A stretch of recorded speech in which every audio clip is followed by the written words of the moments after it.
Hi all, Dr. Priyadashini here. சம்மரில் எல்லாரும் experience பண்ணுற காமன் ப்ராப்ளம் டீஹைட்ரேஷன். டீஹைட்ரேஷன்றது எதனால் வருதுன்னா, நார்மலாக நிறைய வாட்டர் குடிக்க மறந்துடுறோம். அடிக்கடி வாட்டர் குடிச்சிட்டே இருக்கணும் சம்மரில். ஏன்னா நிறைய ஸ்வெட்டில் வந்து நம்ம வாட்டர் லாஸ் ஆகும். அதனால தண்ணி நிறைய குடிக்காதப்ப நமக்கு டீஹைட்ரேஷன் வரும்.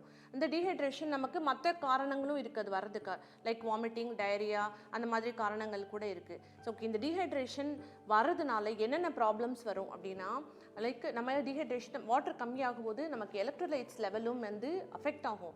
அப்படின்றப்ப நமக்கு பொட்டாசியம், சோடியம் அந்த லெவல்லாம் அஃபெக்ட் ஆகிறதுனால நமக்கு அதனோட எஃபெக்ட் ஹார்ட்லேயோ இல்லை ஷீசர்ஸ்ன்னு சொல்ல ஃபிட்ஸ் அந்த மாதிரி வரதுக்கான வாய்ப்பு இருக்குது. அப்புறம் ஹீட் இன்ஜுரிஸ் எல்லாம் வரதுக்கான வாய்ப்பு. அப்புறம் கிட்னி ஸ்டோன்ஸு, அதாவது கிட்னியால் வாட்டரை வந்து ஃப்ளஷ் பண்ணாதனால அதில் நமக்கு கிட்னி ஸ்டோன்ஸ் வர்றதுக்கான வாய்ப்பு இருக்குது. ப்ளஸ் யூரினரி ட்ராக்ட் இன்ஃபெக்ஷன்ஸு வரதுக்கான இருக்குது. ஏன்னா பாக்டீரியாவெல்லாம் வந்து வாட்டர் நிறையா இருந்தால் தான் வந்து ஃப்ளஷ் ஆகி வெளியே போகும். ஹைப்போவலிமிக் ஷாக் அப்படின்னு சொல்லுவோம். அப்புறம் அந்த பிளட்டோட வால்யூமே வந்து கம்மி ஆகிடும். அதனால் வந்து ஷாக் அப்படின்றது பிளட் ப்ரெஷர்லாம் ரொம்ப கம்மியாகி அதனால் அது வந்து ஒரு சீரியஸ் கண்டிஷன்ஸ்.